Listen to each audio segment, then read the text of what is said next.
Good evening, everyone, and welcome. My name is Ericka Arthur, E of Inspiration with E and Authenticity Speaks. Welcome to the second to the last segment of the sessions that I've been hosting surrounding suicide and raising awareness about mental illness in communities of color and communities of faith. We are going to open up with the word of prayer, then I'm going to talk a little bit more to you shortly. So let us pray. Father, we say thank you. For some of us, it's the first time speaking to you all day long. We ask forgiveness of our sins, anything we've done or said and thought, or anything we plan to do or say and think that's contrary to your will for our lives. We ask, God, that you would just come on in this space. Suicide is a tough topic, and dealing with mental illnesses and helping to raise awareness, especially specifically pertaining to Black youth suicide, it can be very challenging. I ask, God, that you speak for me tonight. I pray, Father, that I do not say or do anything that would offend anyone present or those who will listen at a later date. I pray that you bless the panelists and every attendee, every family represented here. And I'm excited, Lord, about an opportunity to help others. So honor our efforts to do just that. In Jesus' name, amen. All right, so I'm going to talk to you a little bit more about the order of things tonight. First, we're just going to do what's called a self-care disclaimer. A self-care disclaimer just says this: the reality is that the topic is a bit heavy. If for any reason, anything is said tonight that you find triggering, this is a safe, non-judgmental zone. If you need to press pause, if you need to step away, if you need to log off, please know that that's okay. I'd much rather you take care of you. That's the first thing. Second of all, if you even feel as though you may be in crisis at this time, it is okay to call 800-273-TALK if you're in the States. If you don't feel like talking and you rather text, you can text hello to 741-741, which is the crisis text line. And lastly, if you're viewing from outside of the States, you can Google worldwide suicide hotlines to find something in the country that you're in. Well, I'm going to do something a little bit different tonight. We have some amazing panelists with us. However, one of our panelists could not be here. Shermika from A Child with Purpose could not be present. And she's actually the mother of the founder of A Child with Purpose. Her name is Brooklynn-Starr. And Brooklynn-Starr is an 11-year-old who dealt with different traumas and different suicidal ideations. And as an 11-year-old, she created A Child with Purpose, which is brand spanking new. And she did it especially for her peers. So I'm going to bring the other panelists on that are assembled with us: Elizabeth Samuel, Pastor Natasha Grant, and Brandon J. Johnson. While I read her bio, I gave her mom my word that I would read it verbatim because Brooklynn wrote it herself. Okay, so just allow me a moment to add the other panelists. So this way I can get them up here while I read this bio out of respect. Give me one moment. There's quite a few in here, and that's a good thing.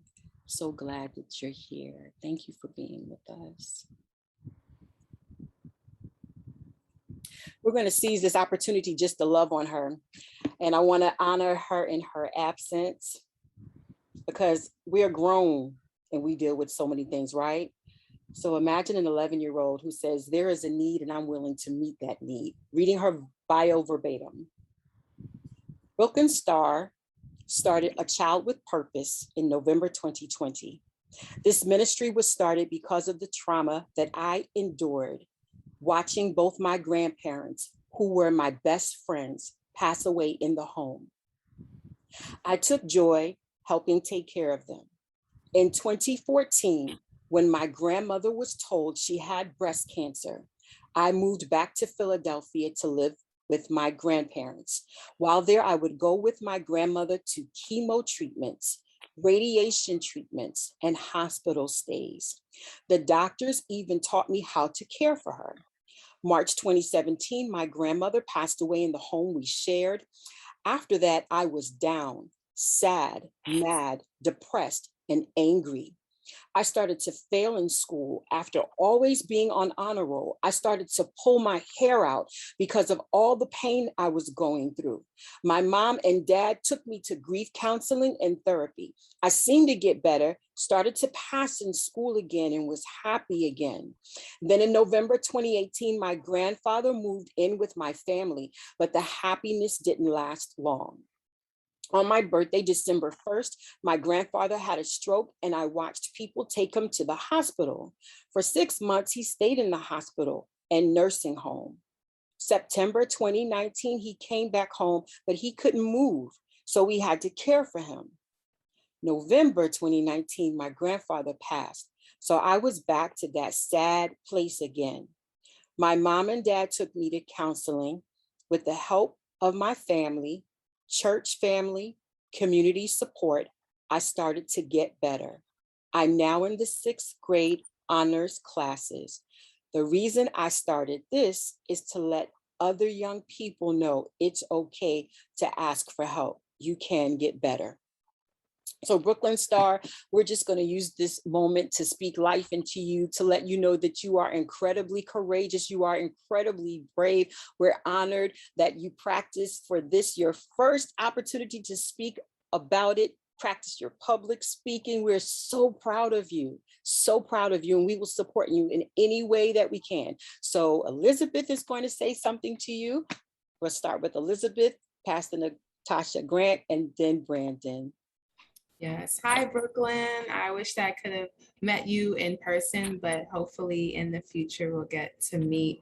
But you just sound like an amazing young lady, an amazing child and daughter of God. And I just want to lift you up and let you know that you do have purpose, just like that title. If you ever forget, go to the Word of God and read the scriptures that say that you're dearly loved and you're chosen. And before you were in your mother's womb, before she was pregnant with you, God had a great purpose for you. So I'm just excited to learn more, to hear more about all that you're going to do in your life. And just thank you. And I thank God that you're here and continue to shine.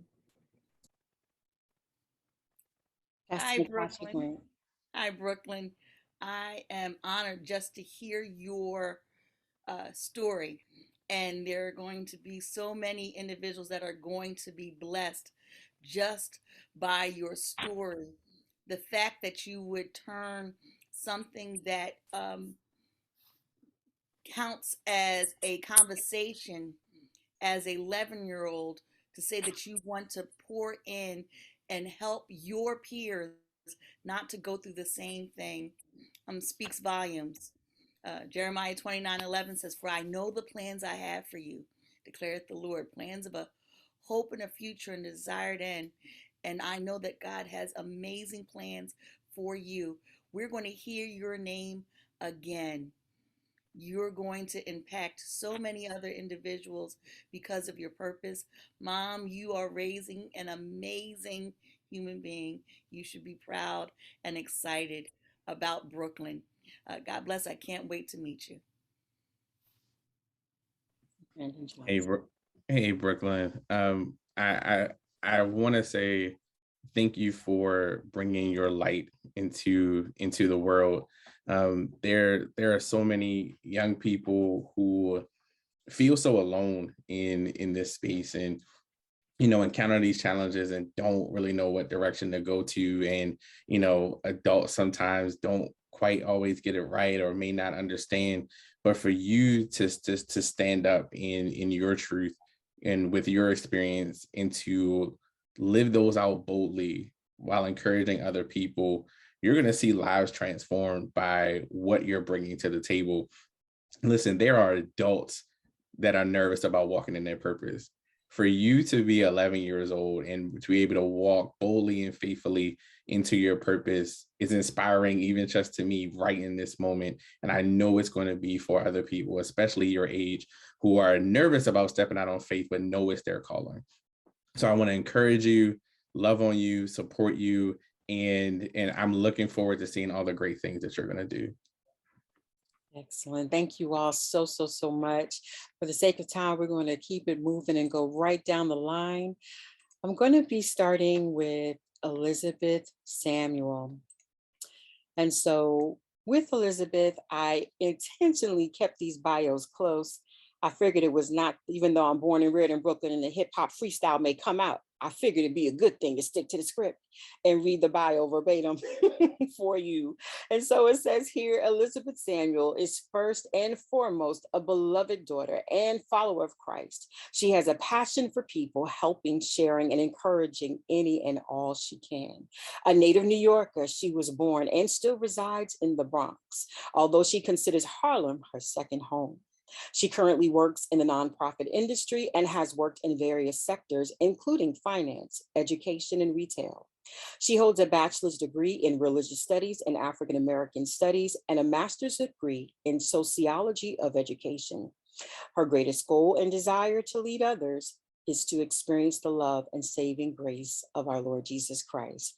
I digress and get out the way, so this way you can share what this topic means most to you. It's all yours, Elizabeth. Thank you so much for being here. Thank you, Ericka. Thank you for inviting me. This topic, I guess, is one that I've dealt with personally, and it's also one that I know many people deal with in silence. And I think the first thing just kind of like to know about me, or just that I like to, exude, is transparency. I always loved that whenever, growing up in church, when I would hear people be real, like to be in the pulpit, but still talk about their struggles. I love that. And that's what I gravitated toward. And that's what I try to embody. And so just this topic makes me want to talk about it in that same way, because there is the scripture that says we're saved by the word of our testimony. And I believe that that applies as well to just speaking the truth. And so although I never attempted to commit suicide, I've definitely felt so low where I think the Apostle Paul says, I despaired even of life. And that means like you don't want to live. And I think that if someone, and I consider myself a lover of God, if someone who loves God can still think these thoughts, imagine those who are still growing. We're all still growing, but who are babes in Christ or who are not saved, how much harder that is for them. So I'm also here to listen and to learn and to encourage in any way. But I think just speaking about it can also bring light and help to ourselves and also to the youth around us. So I'm excited and thankful, even though it's a heavy topic, to just talk about it and knowing that God's going to do something great with it in all of our lives.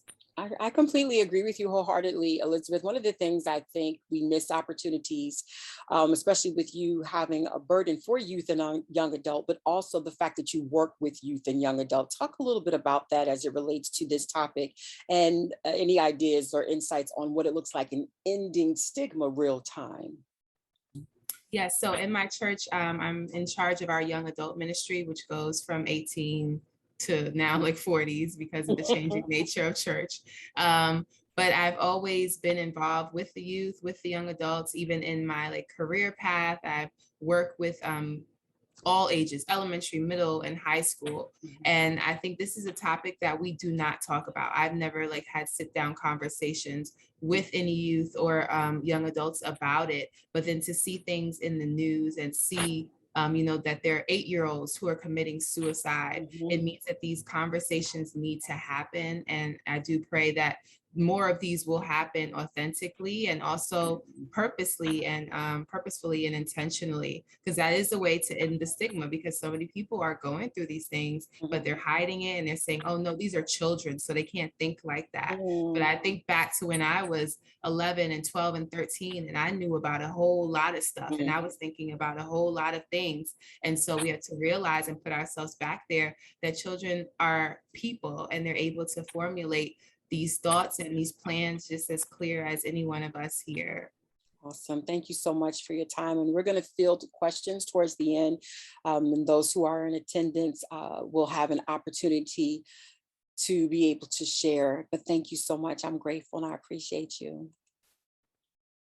And so now I'm moving to Pastor Natasha Grant. Natasha, I've known you for some time. I actually Met you when I had one chin, so that was many, many moons ago. You're one of my favorite singing people, but I'm going to read your bio out of respect to honor that which you have invested so dearly in children, because you do this even when no one is looking. And I think that's what I admire most about you. It says here, Pastor Natasha Grant is a native of Mount Vernon, New York, and she presently resides in Philadelphia, Pennsylvania.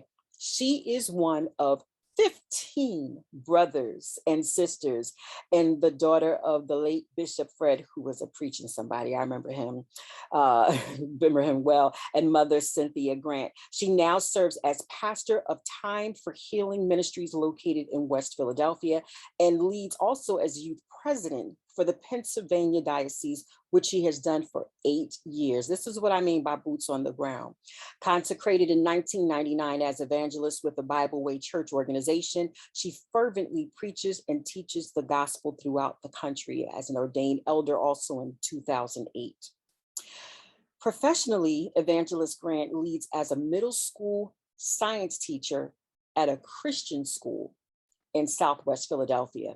Concurrently, Pastor Grant develops a group called the King's Daughters, a team of young women transitioning from elementary school into high school. I'm going to go ahead and get out the way because this continues to speak volumes. Please, by all means, share. And thank you for being here. I'm grateful. Thank you, Ericka. I'm honored, and I think I only had one chin as well.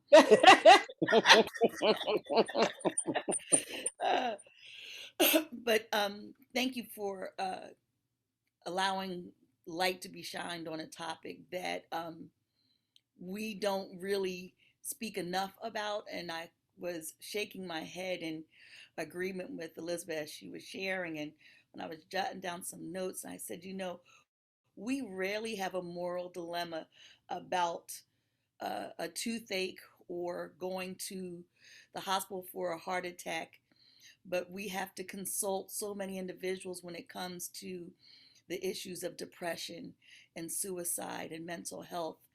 And as a pastor, we sometimes are not really equipped to handle those mental issues. We're not equipped to extract a tooth. We're not equipped to perform surgery. So we need to be able to reach out to those that can do it. And as a group of individuals, not just young people, but folks of faith, we have to be able to be comfortable to talk and seek out help. There are so many individuals. There are Christian psychologists, there are secular psychologists, but there are individuals that are able in place to be able to hear you and to provide you guidance. And I think it's important that we raise the stigma off of being afraid to talk about being sad or talk about being depressed or even talk about thinking that you want to end your life. I've been sad. Like Elizabeth had shared, I have not thought about ending my life, but I've had in situations where I had to reach out and speak to somebody else and to be heard. And I think it's important as a people that we make sure that we seek to hear and help so that folks are able to heal and hear them, hear what they're not saying, hear what they are saying. If you don't have the wherewithal and the opportunities to help them, point them in the direction where they can get help. And don't allow pride or over spiritualization to get into the way. That's not fair. God is God of everything.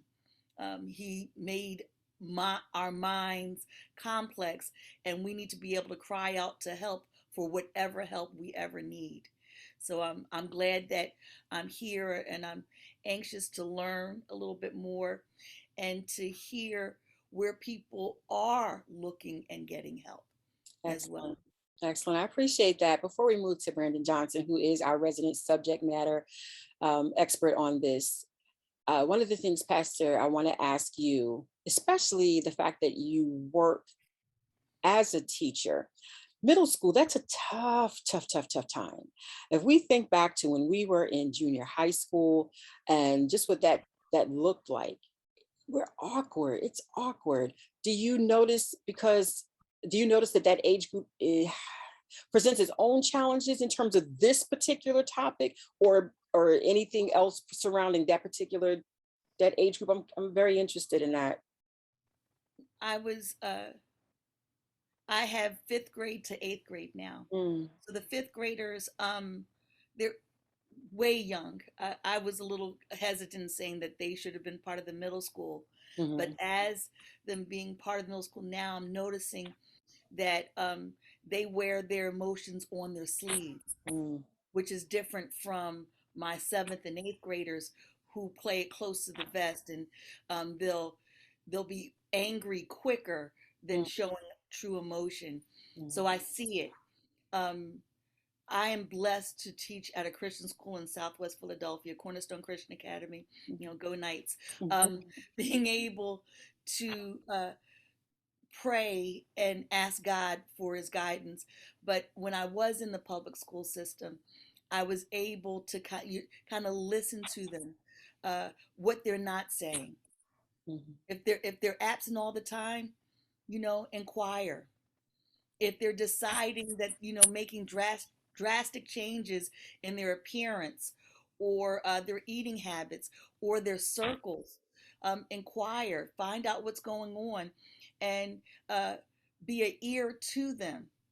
And sometimes we'll just, we don't want to say anything. Sometimes if we ignore it, they think that no one cares. And mm, sometimes they're putting red flags up to cry out for help.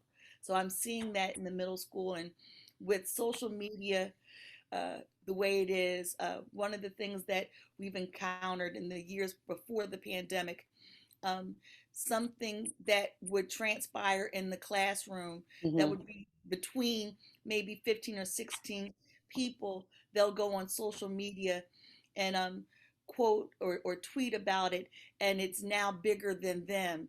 Ooh, And so they're being defined by 140 characters mm, instead of who they are, mm. so that they have to get past that stigma. So those are the things that I've noticed as a middle school teacher, but we have to try to just continue to educate them and to make them aware, first of all, that they're not defined by their best efforts or their worst efforts, that Mm, that they're fearfully and wonderfully made. And with that, there comes a dash where they have to live life during yeah, that time period as well. thank you so much. Thank you. I'm so grateful. I'm going to move to Brandon Johnson.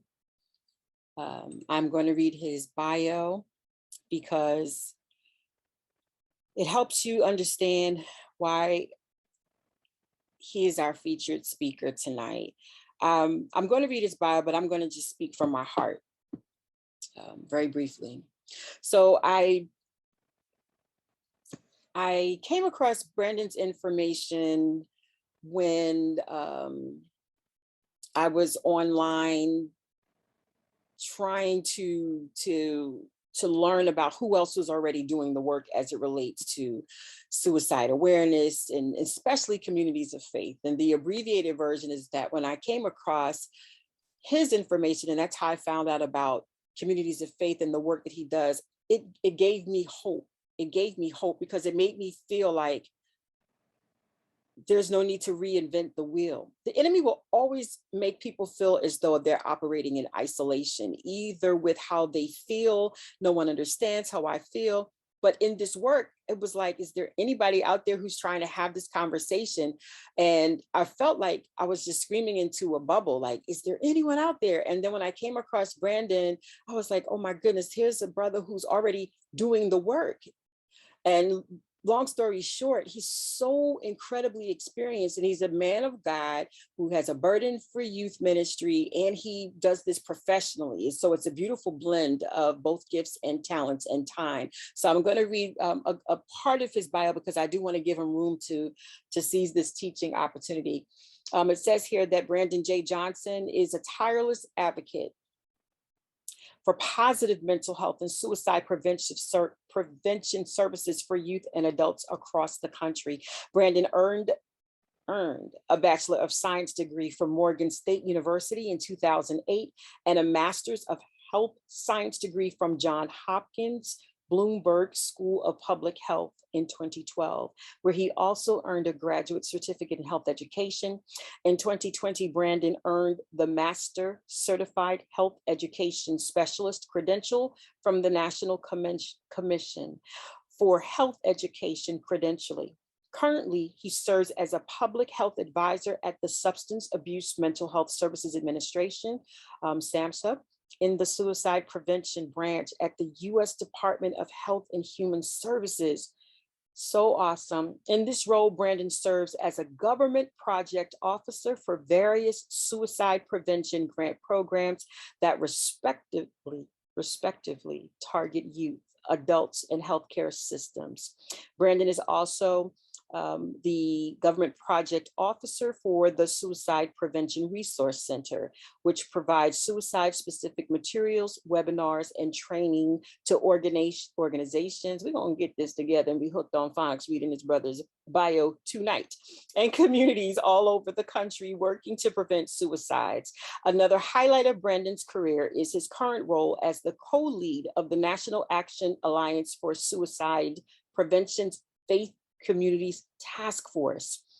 The group works with faith communities all over the nation to equip them with tools and resources to combat the often stigmatized issue of suicide.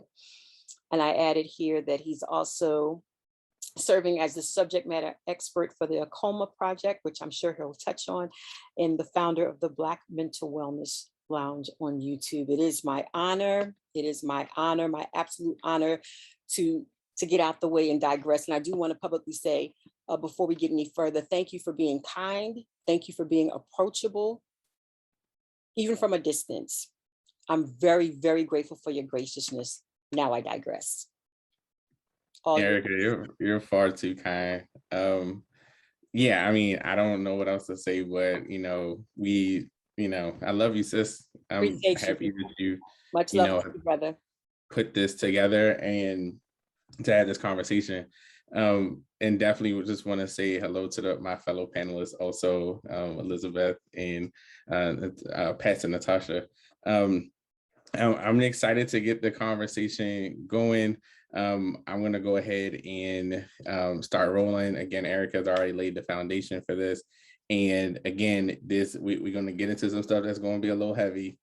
It's a little bit of that, but again, as I'm not clergy, so I work in youth ministry at Morning-Star Baptist Church here in Baltimore, Maryland, where I'm from, born and raised, and I've been doing youth ministry work there 13 years, I guess, doing that work, working with young people.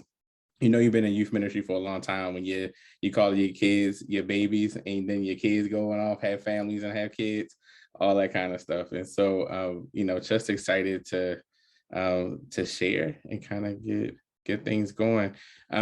With me, if you need to say, like, if you want to jump in, if you have a comment and want to throw something in the chat, and it's a group of us that we can get comfortable with one another. So if you're comfortable and you want to come off of mute and something like that, we can do that also. Definitely want people the opportunity to make this interactive. And I'm also, like I was saying, I'm not clergy, but I'll use a clergy line and say, I won't be before you long tonight, and get into this and have this conversation. So essentially, how we're going to do this is I'm going to just give some information, some things for us to know, some data, some statistics on this. And then we're going to get into how we can support our young people, what we can do to support our young people collectively and individually, how we can support them. And then I'm going to get into like, where does faith fit in all of this, right? Like when we talk about, issues around faith, like where does faith fit into this, and how can we use our faith to help our young people in this as well? Then I'm gonna wrap up with some resources and I will be out of your way. So if you guys feel comfortable, if you want to and are open to it, this is a question that I've learned to ask young people versus how you doing? Because then they'd be like, fine. How's everything? Good. Like y'all who work with young people, the fastest way they can get on moving is what they're going to say. And so one of my friends taught me this and said, instead, ask what are the 3 emotions you felt the most in the past 24 hours? Like what have you felt? Like what has been your, emotional sense? And if you all are comfortable, if you are open to it, throw those emotions in the chat. If you're, comfortable with it, if you can, and I have a thought and feeling wheel, feeling an emotion wheel here to kind of give some perspective. And I promise you, this question has changed my life, because when a person asked me the first time, I had to stop and think. It gives you a second to think about your emotions. You have to process, what has your day been like? And sometimes we going, and we got so many things that we have our young people doing and into. It's good sometimes just to step back and say, let me think about how I'm feeling. What did happen today? What did happen yesterday? How did I sleep? What are some of those things that I've experienced? And so this is a way, like I open up like all of my talks and conversations with this, just to give people who are on with me a chance to do that, a chance to humanize ourselves, not just keep ripping and running, and think back and think throughout our day and think about some of the things that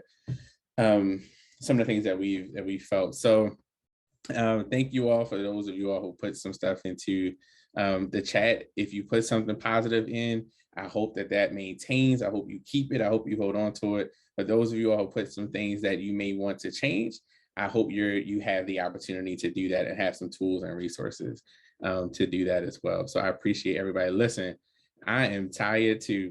I have 2 kids. Let me just put that out there. So when I talk about this stuff, I'm talking about my babies too. I have a 9-year-old son and I have a 7-year-old daughter, and both of them aren't feeling well right now. We did a little rapid COVID test. Everybody good, but Lord, so I'm tired too. So I'm with you. So let's get into some of the data. I want to put up and mention two trends that I think is important for anybody to know if we're working in this space, if you're working with young people. 2 things, particularly around our kids, and I call them babies because, I'm getting old.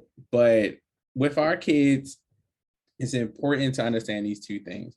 One, looking at this first story on the side, what we saw and found recently is that over the past 13 or so, it's almost 14 at this point, years, the suicide rate of our Black children has doubled in that time, particularly young children between the ages of 5 and 12. And every time I say it, it never gets any easier to mention that statistic. And this is something that flew under the radar for a long time. Those of us know, you work in healthcare, if you see something change and doubles, then that means we weren't paying attention to it. Somebody wasn't paying attention to it. And for our kids, it flew under the radar because many in suicide prevention, they had stigma too. And their stigma was, we don't do this. This is something that we don't engage in, but they were wrong. And so we've seen this rate double. And so on the other side, what you see is a picture of another data statistic that essentially those of our adolescent ages, our teenage ages, our Black youth in between the ages of 13 and 17, suicide attempts have significantly increased in the past 10 years. So now, in terms of number of self-reported suicide attempts in this country, we lead that, our kids lead that from ages 13 to 17. So again, as we talk about this stigma, and those other panelists have both mentioned this, and we don't talk about this issue, it's in our community, it's here. And at this point, we're leading the pack right now when it comes to suicide attempts. So not particularly deaths, but suicide attempts, and particularly suicide attempts that require some type of medical assistance. So we're talking ER, urgent care, all that stuff. And so it's important for us to know.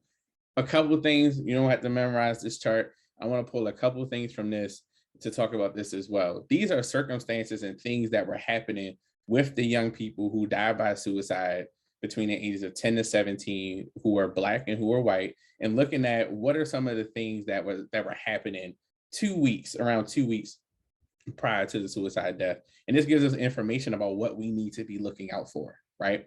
So a couple of things I'm gonna point out really quickly. Family relationship problem was significant for our Black children. An argument or a conflict, and this could be widespread. It could be family, it could be interpersonal, could be relationship. In this thing we have that says crisis in the preceding or upcoming 2 weeks. So we're talking about unexpected trauma. So like we good, everything going well, and something comes out the blue and just kind of derails where we are, knocks us, a little bit off. And let me tell you, as those of us who are adults on this conversation, we know we get when we get, knocked around a little bit, it's frustrating, it's difficult. Imagine being younger where you can't process things the same way. We were all younger. We don't understand things at this age. And so getting knocked off, having some, traumatic life event is really significant for our kids. I'm gonna break it down a little further, look at our girls and look at our boys. So taking a look at this, the light blue bar here is older girls, so around 15 to 17. Looking at the younger girls are the darker blue boxes here. And so again, you see family relationship problem being an issue. You see having a current mental health issue is also an issue, as well as a history of suicide attempts with our Black girls. And you also see again that crisis in the preceding or upcoming 2 weeks. So we're talking about this trauma piece with our young girls as well. Looking at our Black boys, you see family relationship problems with those young boys all the way almost off of the chart as a part of this in those lower, in that lower section there. Again, crisis in the preceding or upcoming 2 weeks, again, is high. So we're looking at our young people and understanding that these crises that kind of come out of the blue that they can't prepare for, that they aren't able to adjust to, are really impacting our community and our young people. And so to say that, I mentioned this in every presentation. What has been the wildest, unexpected thing that we could have felt that could have happened in the past 2 years? The COVID-19 pandemic shut down schools. Disproportionately, African Americans lost loved ones. We lost our jobs. We lost our businesses. We lost our sense of community, even in our school districts, and even across ourselves. Churches stopped. Churches had to go virtual. We lost that connection, and so much of our community is important to have this connection. And so I say that to say right now is very pivotal for each of us, if we're working for young people, to wrap our arms around our babies right now in this moment with this pandemic, whether it's virtual, whether it's an air hug, whether it's a note, whether it's a call, whether it's a text. Our young kids need us right now. And so I always point back to this data because and the wild thing is that this came from a report from the Department of Health and Human Services. I was honored enough to be our agency's representative on it. And we were doing this report and getting this data during the pandemic. And we're talking about it, we're putting a report together. And in one instant, we had a meeting and, I was honored to be around other brothers and sisters who were helping them with this report. I was working with somebody and we like froze for a second. And we were like, so a pandemic, this is before we had vaccines and all this other stuff. And we definitely wanted to get this out to let people know right now is the time that we need to be wrapping our arms around our young people. And so let's move on. So this is essentially what I just said, just in chart form: crisis in the preceding upcoming 2 weeks, family relationship problem, previous suicide attempt, argument, or conflict. So these are particular times that we see suicidal ideation with our young people disproportionately versus their white counterparts. And so again, with the white side, there could be, they may have more access to resources and things like that. So they may have the official health diagnosis and all that stuff. With our kids, it's a little different. So we have to be tuned in with them to be able to make those changes. Another thing for us to be aware of, while we were dealing with one pandemic, we were dealing with another. George Floyd, Ahmaud Arbery, Breonna Taylor, these things also dominated our consciousness during this time. I want to say this as strongly as I can. Our young people know racism. They know what it is, they know what it looks like, and it impacts their mental health and well-being as well. And we talked about, looking at social media. Our pastor just brought this up. It talked about social media being a piece of this as well. It gives our kids access to all these things over and over again. Whenever they want, they can look these things up. So it's important for us to understand and make sure that we're caring for our kids in that too, giving them open spaces to talk about it. If they can look at it on their phone all the time, we want to process that with them, see how they're feeling, and see how it's impacting them as well.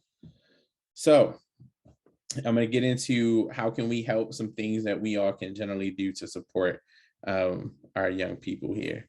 So there are some behavioral cues, and Pastor Natasha talked about this, but there are behavioral cues and things that we can look for. So if our young people becoming withdrawn and isolated, becoming, more irritable, easily frustrated, giving away sentimental possessions, comments around death and dying, dramatic changes in appearance, which is already mentioned as well. So seeing those things change, loss of excitement with activities. Like I always look forward to playing, I'm on a sports team. I always look forward to going. I do dance, I do this stuff. And then they, me feel more reserved and not want to engage in those activities. One of these things doesn't mean suicidal ideation. Trust your judgment. Trust that with people close to you. If you feel something might be off, ask, inquire, show that love and support that we so naturally are able to do is important during this time as well. You have verbal cues. And just so you know, I put all these nice, smiling pictures all in my presentation because that's the goal, right? We're not here to look at us be sad. This is, encouragement for what the goal is. So there may be some verbal cues. I don't want to be here. I only make things worse for everyone. We know these things when we hear it. One thing I also want to say, take the comments seriously, even if they're in a playful tone. I tell people I've been in suicide prevention almost 9 years at this point. I've taken all the trainings, I've done all the stuff, I've done all the things. I don't know if someone comes up to me, I don't know if this is, I need attention, I want support, or if this is, I have a plan and I'm thinking about ending my life. I can't tell. So if I can't, we have to take it seriously every single time. And give people that support. We want to make sure people are okay. One thing really quickly I want to mention with Black youth suicide, and this just came out very recently, is that we got 2 reports and 2 studies that said that Black youth are less likely than any other racial ethnic group of young people, are less likely to give traditional signs that they may be thinking about harming themselves. So like they're less likely to actually bring up to another adult that they're thinking of harming themselves. So like that's if we're not asking, if we're not like approaching them, they're just less likely to bring it up naturally. So it's important for us to ask. It's important for us to always be present, and it's important for us to be a safe place to land. And I'll talk about that a little bit in a minute. So if someone, is says that they are, you're seeing these signs and you think that someone is thinking about killing themselves, ask them. It does not put the idea in their head. It does not put the idea in their head. And I think it was mentioned earlier, I can't remember who said it, maybe Ericka, but we want people to feel love. If I see you in your pain, how many of us have been in church? We've been sitting there, service heavy, worship's heavy, and we feel heavy, right? And someone comes up to us at another point and be like, "You okay?" everything okay? You just, you seem a little off today, or, something's not there, and somebody's using their discernment to come and say something to you. That's what we want to give people. That's what we want to give our young people. Give them an opportunity. So often they don't feel heard. They don't feel supported. Give them the opportunity to talk to you and to say something and to get these things out. If they say yes, ask if they have a plan. Call the National Suicide Prevention Lifeline. That is the number there, 1-800-273-8255. Put that into your phone. Very soon, it's going to change into 988. So for those of you who don't know, like we call 911 for a physical emergency, we will be calling 988 for mental health suicide prevention. It's not quite there yet, but it's in the next year. This will be something that'll be rolled out across the country. But you may be able to get connected to a local crisis center and may be able to dispatch a mobile crisis team, which is clinicians and crisis counselors who are able to go out, provide support, and get the help to the young person that they need. So we're kind of shifting a little bit and saying, like, call the police as a last resort if there's some, a weapon or things like that. And the reason we're saying that, well, let me speak for myself. The reason I'm saying that, and others of us in the field, is because we've had traumatic incidences where individuals of color have not had good, people who have been in mental health crisis have not had good outcomes with law enforcement. People who look like us. So definitely want to put that out there as well. Listen without judgment and encourage and follow up with them. See how they're doing, see how things are going is important as well. So I'm going to get into a couple other things here as well. It's important for us to hear our youth, provide them with active coping skills, and then connecting them to resources. So hearing our youth is so critical because they feel like they've been silenced. They feel that older, us adults don't understand what they're going through. We haven't been where they've been. We don't quite get it. And as a part of that, they feel alone. We have to provide them the safe spaces. And that's why I say be a safe place to land. They're not going to always want to talk to you. In that moment, you ask them how they're doing. You use my tip from earlier. What are your top 3 emotions? Annoyed, angry, frustrated, and they, want to go do their thing. And you can just say, okay, if you don't want to talk now, whenever you need to talk, I'm here. Not pressuring, not pushing. And our young people are so in tune, more in tune than we give them credit for with some of themselves. So they may not feel like right then is the time, but when it is, they know at least I can go here. I won't get judged. I won't get criticized. I'll be able to talk openly.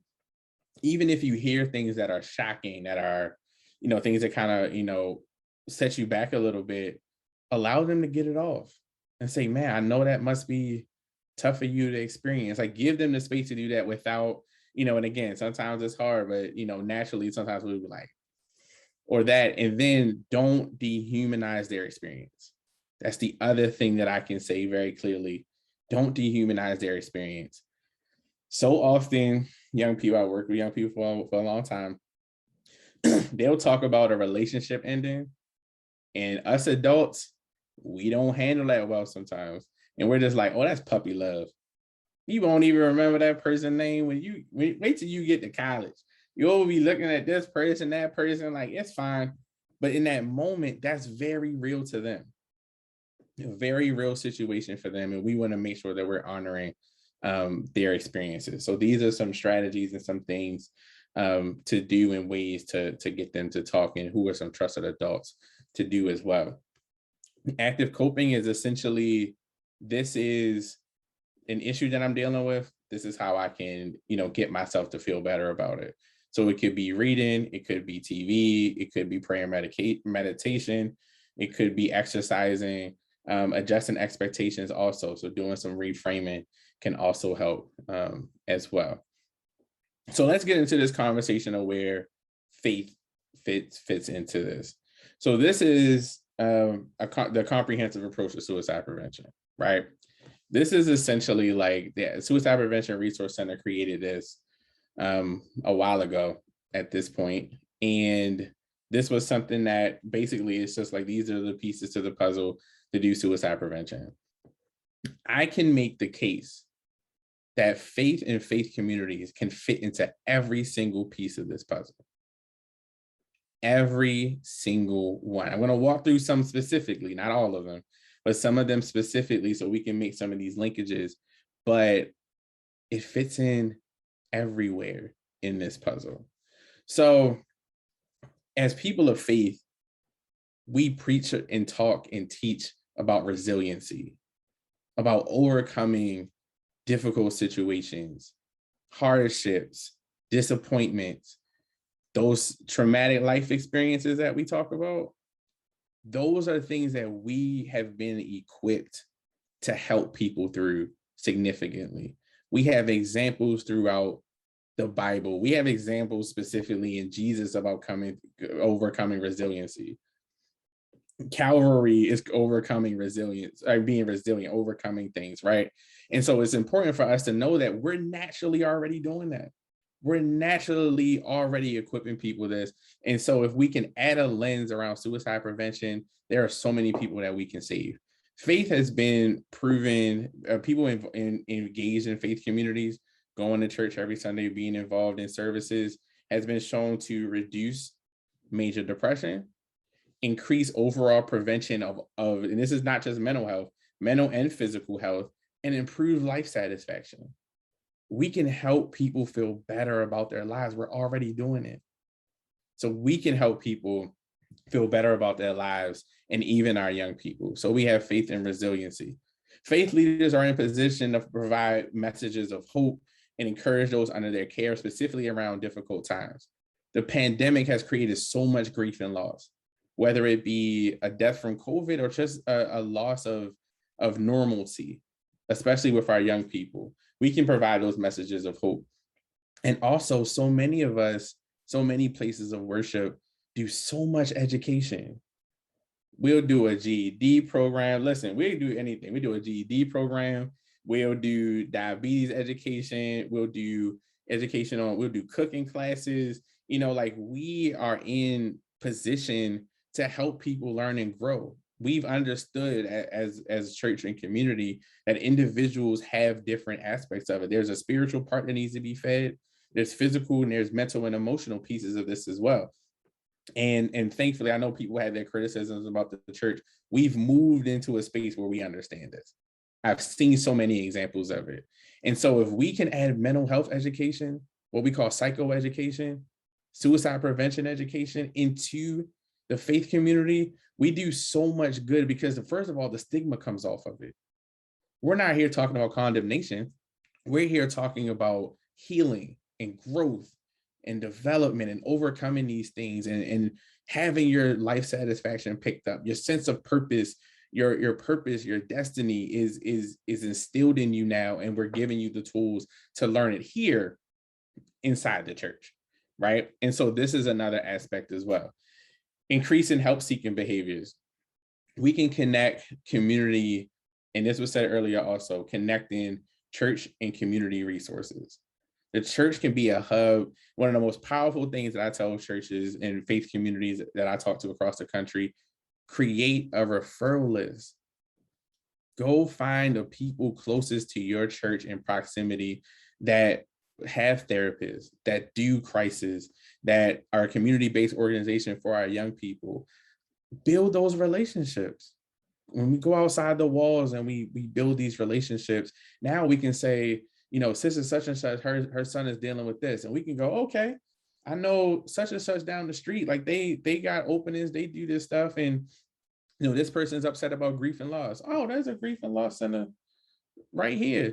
You need a therapist. We got some places that we can refer you to. Again, meeting the needs holistically of the people is something that we're moving into. And the more we can be prepared to do it, and that we don't have to find it, as one of my favorite sayings, be ready so you don't got to get ready, is a time that we can help and support individuals. And obviously there's connectiveness. There's family in faith communities. There's family in the church. There are people who support us, and send food when somebody passes, and reaches out to us when they haven't seen. I think everybody has reached out to that person. He was like, I haven't seen such and such in a minute. I gotta see what's going on. I ain't seen them in a while. That's connectiveness, and that's been shown to improve the mental health specifically of our young people. We have data, and you can see that there. And Ericka, I'll give you these slides so you can give them to whoever wants them. So y'all don't have to look and write all this stuff down, but it's there. We know it. We know that it works. And so building that, and building, like I said, building what we already do naturally as a people of faith, what we provide to individuals, what we help people do day in, day out, what we have people equipped to do, to grow, to have that sense of purpose, and to fulfill God's will for their lives. If we can connect that and give them that and talk about openly suicide prevention, we can save lives. And so I want to get into this piece also as well. It is so important, this self-care piece for our faith leaders, for those as a part of the faith community, is very important. We unfortunately have lost faith leaders to suicide. This is something that we've experienced. And so it's important to understand and listen to ourselves as well, and understand that we can be susceptible to stress and burnout, which can then deteriorate our mental health and could come with some suicidal ideation. So what I want to say is it's important for us to understand our limitations. I tell people this isn't all our burden, right? And I'm gonna get into that in a second. So this is talking about self-care. These are some things that we need to, that we can do to help ourselves. Having an emotional and mental health, getting connected to a therapist may be beneficial. Having our spiritual practices, doing some meaningful work inside the church, keeping our physical health together, and keeping our family and friends close is another way that we can do this. Also, it is important for us to rely on your ministry workers and your teams, right? This is not just for us to do ourselves. God equipped us to do things. I know in Numbers specifically, there's a time where Moses is talking to God, and he's like, listen, you put a mighty task for me to do with all these people, but they frustrated. And I'm not saying verbatim, but they're frustrated, they're hungry, they're upset, and they're looking at me. And honestly, paraphrasing, if this is how this is going to be, you can end my life now. This is in Numbers, right? And so as a part of that, what God does is that he equips, he says 70 people that you already know to help carry the burden. 70 people. We got people around us equipped to carry the burden. This is not for us in a faith community to do on our own. So rely on your supports, whether it be professionals, your supports of faith, and then your supports in general, your friends and family, is important for us to be able to do this work. So I'm gonna drop a couple of resources and I'll be out your way. Faith Hope Life is a product of the Faith Community Task Force that Ericka mentioned earlier. We do this across the country. We do this with all faiths, all different faith communities, and we develop resources and materials for those who are interested in engaging in suicide prevention within their faith community. My email address will be at the end of this. If you want to connect more about this, please reach out to me so we can have a conversation and talk through how we can do this. As you can see there, the different resources we have, all sorts of information, and we even have sample prayers and sacred texts across faith communities of how to engage in this subject, because we find faith leaders that are just like, even if I want to do something with it, where do I start? Like, how do I even engage in this conversation? So we try to do some of the work on our task force. We have clergy on as well. So it's not just a bunch of mental health professionals doing this, it's mental health professionals and clergy, and those who are both on our team as well. This is our National Weekend of Prayer. That date is obviously old, but we're doing a National Weekend of Prayer. We do it every May, third weekend in May, where we ask faith communities across the country to pray for individuals who've been impacted by suicide. And we ask people to pray because we know faith communities, regardless of their creed, will pray for you, right? And we've had churches do walks. They've done, we had the governor of Utah put out a proclamation for it. We really had some good conversations there. I can tell you at our church here in Baltimore, my pastor preached about suicide prevention and mental health that Sunday.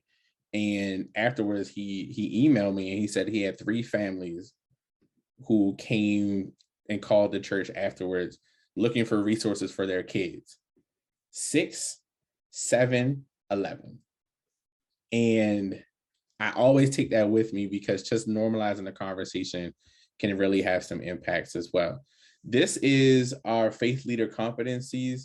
So essentially, if a faith leader is like, I want to get involved in suicide prevention, but I don't know where to start, this is a free resource on our webpage that talks about how faith leaders can get engaged, some things that they can do. It was written by our clergy on the task force. And so it's very inviting. It doesn't talk down to faith leaders like, you should know this. It's more so like, I'm comfortable doing this. Like, I'm comfortable doing, finding creating a referral list and doing these things. We wanted it to be engaging for faith leaders so they wouldn't just be like, y'all are rude and toss this away. So definitely had our clergy come up with this. This is the Ring the Alarm report created by the Congressional Black Caucus Emergency Task Force on Black Youth Suicide. If anything you need to know, you can find in this report around what's happening with our young people. Totally free, easy to download. Really, really a great piece of work, and it came out 2019, I believe. This is the Black Mental Wellness Lounge. This is my YouTube page. Just go to YouTube, type in the Black Mental Wellness Lounge, you'll find my YouTube page. It's essentially conversations for us, about us, around mental health and Black mental health. So I encourage you all to check it out. If you're interested, we have a really good panel discussion on faith and mental health as a part of it in one of our videos, where we got 3 young adult clergy to talk about it from their perspective. Really, really good conversation. So I encourage you all to check that out. This is my email address. This is me. I would love to connect with you all, love to chat, love to have some conversation, and to provide supports wherever. But I hope this has been encouraging, that we have tools to do the work. And a lot of the tools we have as faith people are things that we're already doing. If we can change this conversation, then we can help our young people and save lives. And so thank you all so much. And I appreciate you. And Ericka, I will toss it back to you. Oh my goodness. I am just, I am ecstatic. I can't find myself on here, but that is okay. When I find myself, I will add myself. I'm actually going to invite the other panelists in for a second, but before I get them in, thank you to Infinity for not talking at us, but talking to us. Everyone here is assembled for different reasons, be it personal issues as it relates to suicidal ideation, or they know a young person, or they knew a young person. So for you to take the time to talk and to teach is monumental. And I'm so grateful. I do everyone here, I put some of the links in the chat, pardon me. If you have questions, because we are going to end on time at 8:30. So if you have any questions, now is the time. If you want to field them to Brandon, Pastor Natasha, or Elizabeth, now is the time to get these questions in there. As a matter of fact, let me go ahead and get everybody up here. And thank you so much for being here. Look at these beautiful faces, these beautiful, blessed faces. Oh, I'm so glad you are all here. Thank you. Oh, you touched my heart. I don't see Natasha. Natasha, did I lose you? Let me know if I lost you. I hope I didn't lose you. Y'all see Natasha? Did I miss her? I'm here. Okay, here you go. Thank you. I appreciate your patience, everyone, and your kindness. Okay, so if you have questions now, put them in the chat, but I'm going to field some questions to the panelists. Brandon, I want to start with you as it relates to navigating the balance between faith and working in the professional sectors. I want to talk about where you find the most resistance when you address both communities, although different, regarding this subject. Yeah, I think it really depends. I think I would say we've come a long way as a faith community in this realm, and I'm so happy to say that. Like I don't hear as much of like the stigmatizing language and things of that nature. So we've seen some changes, for sure. We still, have some growing to do, and still have some things that we can work on, but I think it's both. And we've had, I work with an organization and a group that works on the professional side, so they work with clinicians on how to address faith within their practice. And clinicians are sometimes be really apprehensive about it, because if they're of a different faith or don't understand the faith, and they feel that they're going to lose a connection with people. But there was some information that came out from Baylor University that said that people of faith want to talk about their faith in therapy. They want to talk about what that means in there. So we just need our clinicians and our therapists to be open to doing that. And I think, again, we have some work to do on the faith side too, but I would definitely say, especially in the Black church, it's come, as we say, a mighty long way. But it really has come a long way. It's changed a bit. The conversation is different. And even I heard someone talk about, we talk about, in the Bible in Matthew, like, be anxious for nothing. Yeah. In that point, we've seen so many people, like the evolution of people talking about that scripture. Before, it used to be like, you ain't got nothing to worry about. You don't need to worry about nothing, put everything in God. You ain't got no reason to worry, everything cool. And now it's more so a sense of, more so even when you are, and you understand that there is a connection to God who knows everything, who controls everything, that you can rely on. I tell people, God knew that we would be anxious, depressed, and have these issues too, or he wouldn't have gifted therapists. Because he gifted therapists the same way he gifted doctors that we go to, we get surgeries, clinicians, and all this other stuff. He gifted therapists too. And so he wouldn't have done that if it wasn't with intent. And so, I think we're coming along well. Good. I'm glad to hear about the progression. There are a couple of questions in the chat. Before I take a peek at them real quick, Pastor Natasha, I wanted to pose this next question to you. My involvement with suicide awareness is a little unique in that I don't have a direct connection to suicide. The Lord gave me lyrics to a song through Psalm 118:17, which says, I shall not die, but live and declare the works of the Lord. So that's the Roman numerals underneath the banner as relates to my logo. That being said, looking for an effort to combine my desire to help, I started volunteering for the North Texas Suicide Crisis Center. Pastor Natasha, on Sundays when I would volunteer after church, I was just completely blown away by the number of calls I got from people on the way home from church calling the suicide hotline. What are we missing, and what can we do better? First of all, wow. Here's what we need to do better. We need to make the lines of communication freer. I can only speculate without firsthand knowledge. Some folks are from mega churches, and they may not have the access to a pastor or to a minister right after hearing a word that challenges them.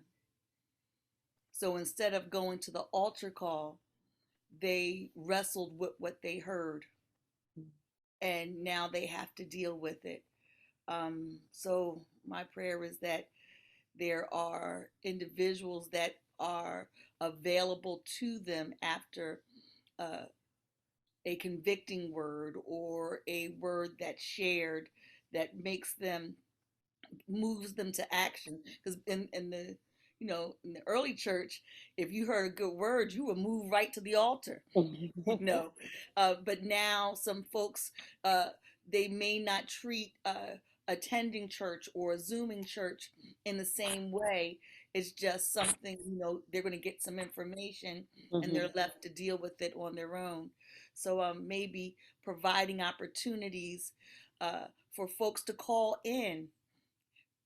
That's where we are in Zoom church right now. Mm. And even if they're in a service, to be able to access or call a hotline, or have a prayer, a 24-hour prayer visuals where people can call in for that, or having somebody that they can be accountable to.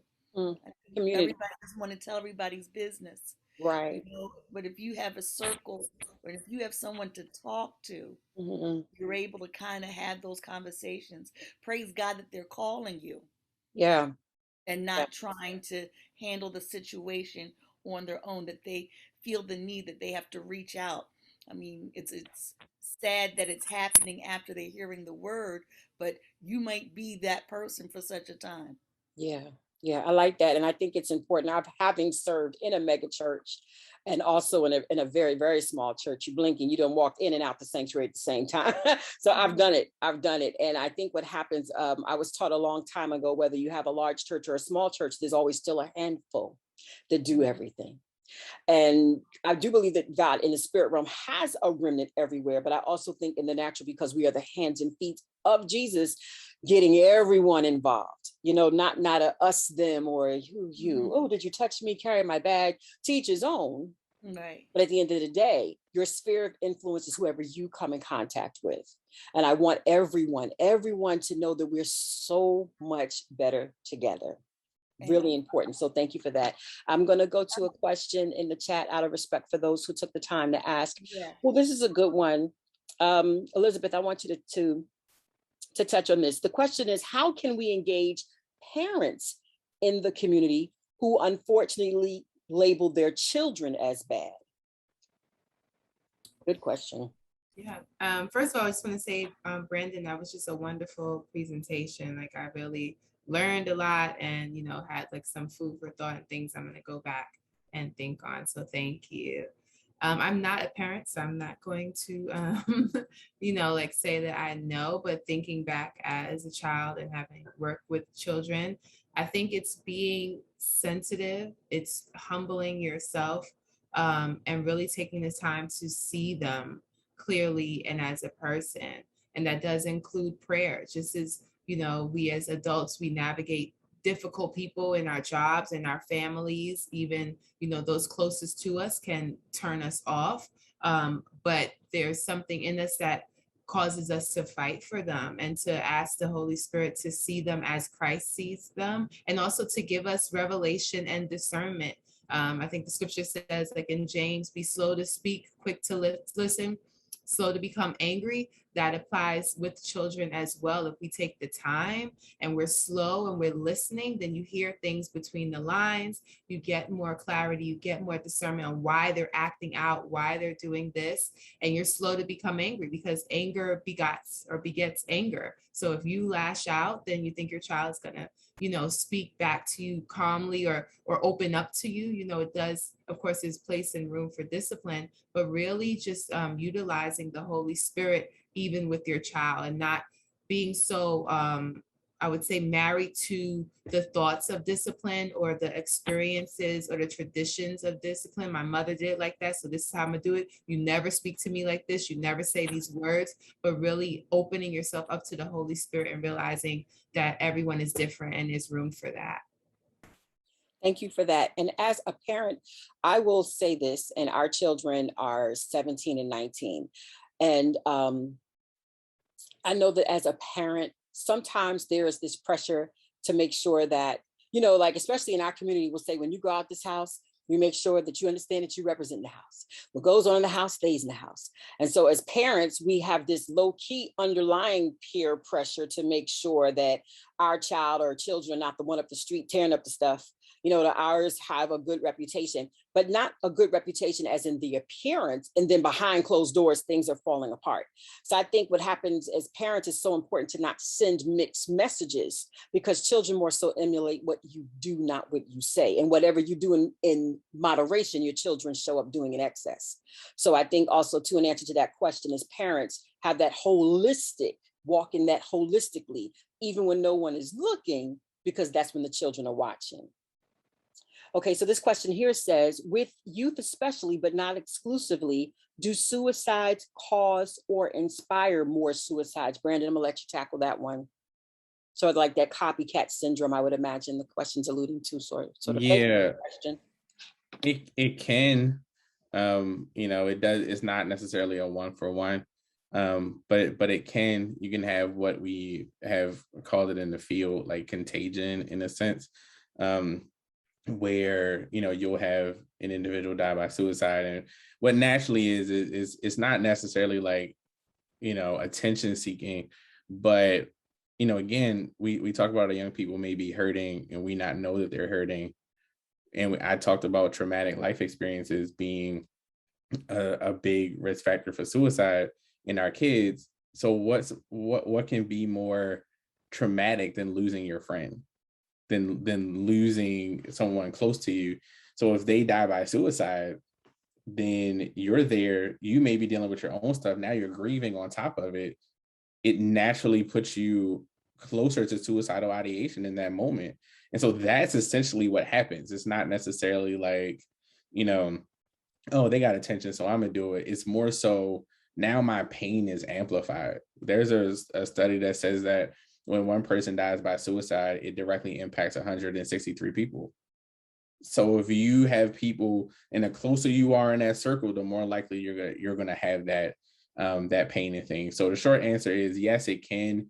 So that's why it's important to make sure that we're there to help deal with that grieving process in that time.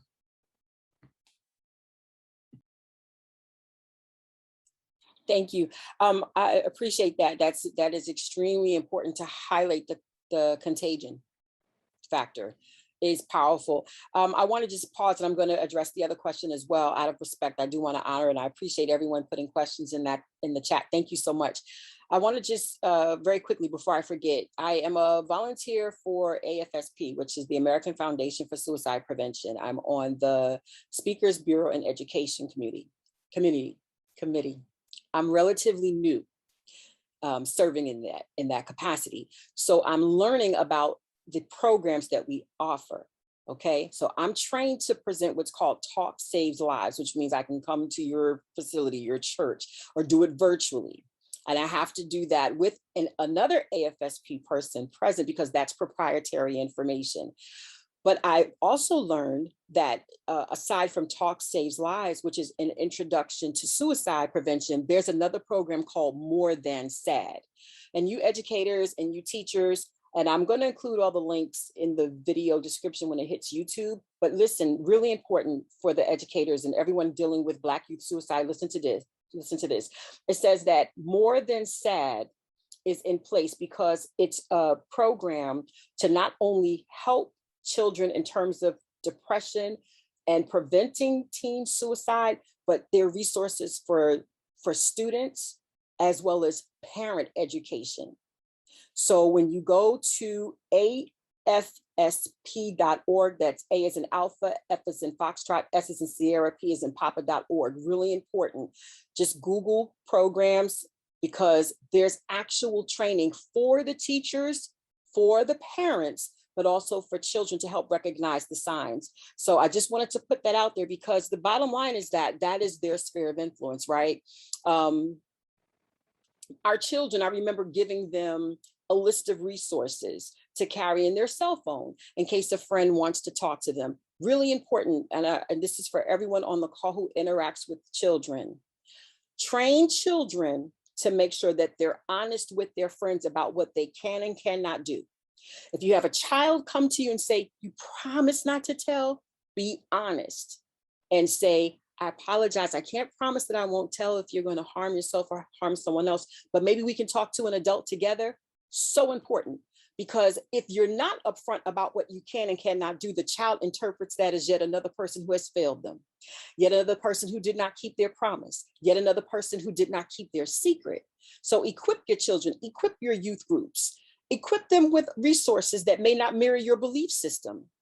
Find out about the Trevor Project, which services the LGBTQ community. It was started by a young man, it's the family of a young man who died by suicide. Find out about transgendered communities. take the time to care about what the acronyms even stand for, right? Because you don't catch cancer, right? And you don't catch a heart attack. So we're not dealing with mental health. And so when it comes to the children, they don't have the language. So be honest about what you can and cannot do. So this way they don't feel betrayed, and just give them the resources. And that's helpful, very helpful. And this last question, okay, there's a couple more, but I'm gonna wrap this up. With this last question, it says, when it comes, thank you. When it comes, it looks as though it's more so a comment. When it comes to family relationships, being a grandmother, not really able to bypass the parents, it is a question. How do I handle when my grandchildren are in crisis, but the parents do not think so? I have an answer for that, but I want to be respectful since we have an incredible panel here.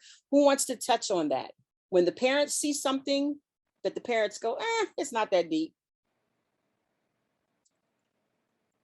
I can jump in. Thank you for that.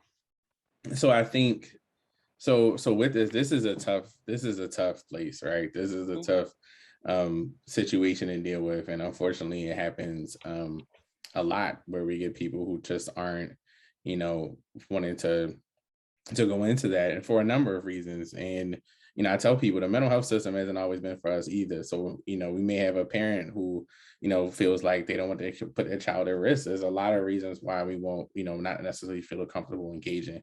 So I think essentially I'm just going to steal what Ericka just said and say it again. Essentially, give them the resources to navigate these things. One resource that I think is really good, and I don't know their age, but if they are at the age that maybe that they have a cell phone, or you do when they're with you, the crisis text line is a really good resource, because it gives them access to someone who can support them right on their phone. They don't have to be out loud talking and somebody overhear them. When they feel like they want to, it's a 24/7, 365 resource. Essentially, they just text the word home to 741-741, and they're able to connect to a trained crisis counselor. And even if, they're with you, you may have the ability to, reach out to them, reach out the crisis text line, and then get some supports from them, there. I would say also, if you have an opportunity to get yourself trained, thanks, Ericka, like to get yourself trained, to understand those things, to be able to kind of give them some tips and tools. That's the thing to do as well. Parents move on their own time also. It's a tough thing to come to grips with. I've dealt with, before working federally, I worked as Maryland's director of suicide and violence prevention, and I dealt with a lot of parents, and they're at different stages of readiness for whatever that reason is.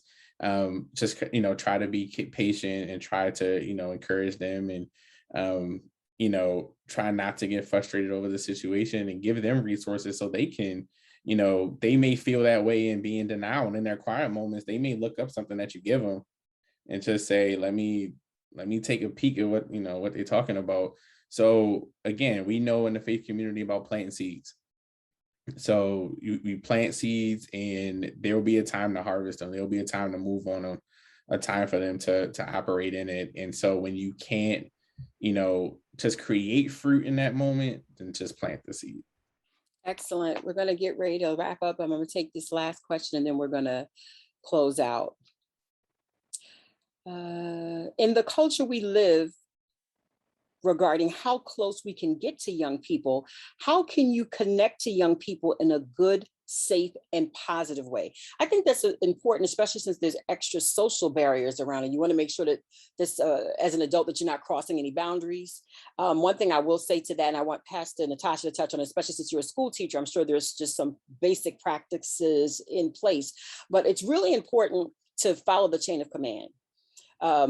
So if you notice that it's a minor, I think it's really important to check with the parents, get a feel for what you're working with, and don't automatically put yourself in that situation. Sometimes things are not really the way that they appear. Yes, we want to pray and use wisdom, but we also want to walk in a level of natural Two, practical, right? Because I can pray for you, hawk and spit on you, and you fall out and get up and still don't have a ride home. And still get home and there be nothing there. Or the children's dealing with abuse. You know, these are very, very real things. So I think following the chain of command and being respectful first, instead of dealing directly with children, being mindful of the order of things in the home, because a parent may feel disrespected because why did you come to my child first, things like that. Also in terms of practical parameters, please, as a school teacher as well, Pastor Natasha, touch on that, and then we're gonna get ready to close on out, everyone. Okay. First, if there's an authentic relationship between you and that child, respect that. Their parents are their forever cheerleaders and their forever support system. So don't ever try to bypass the parent to try to help the child, because at the close of the day, the parent's the parent. If the parent is not the problem, you want to involve them and they'll respect you. Say, you know, they came to me with this and this is what was said and I'm sharing it with you, so that you're not being secretive about what a child is sharing. I do that in my own school and own relationships. If the parent is the problem, invite another adult to be that they have relationship with you, especially in a school, maybe another teacher, so that it's not just you and that child. Because at the close of the day, if it's a miscommunication, you're dealing with another layer of foolishness instead of dealing with the situation. So those are two quick examples of how to deal with it. But also make sure when you're listening to that child and you've invited the family into the situation, you make sure that you immediately give them a resource and you back out. And be invited in as much as they want you in, so that you're not taking the power from the parent or the power from the child to be able to help and do for themselves. Excellent. Thank you so much, everyone. For the sake of time, I'm going to be respectful and we're going to close on time. Thank you to everyone who participated tonight. In her absence, again, we want to highlight Shermika, a child with a purpose. I do want to share her email address. If someone can throw this in the chat for me, I want to be respectful because I did promise her that I would do that. Thank you, Lord, for reminding me. She said that if you are interested, you can just hit her up at achildwithapurpose@gmail.com. Again, that's achildwithapurpose@gmail.com. Although I will include it in the link below. Her name is Shermika, SHERMIKA Ellington. Thank you so much for adding that. I'm grateful. So we want to be out of respect. Salute to her and to her incredible 11-year-old daughter, Brooklynn-Starr, who is the founder of A Child with Purpose. Thank you so much to Elizabeth Samuel, Pastor Natasha Grant, and Brandon J. Johnson, and every single attendee. The comments, you're engaging. Thank you for being here. As you can tell, we're only scratching the surface, more to come. We're going to end it here. God bless you all. Thank you so much for your time. I'm so grateful. I release the thank you, Ericka. each and every one of you. Thank you so much. I'm grateful. You all have an amazing night. We'll be in touch soon. Take care, everyone. Take care.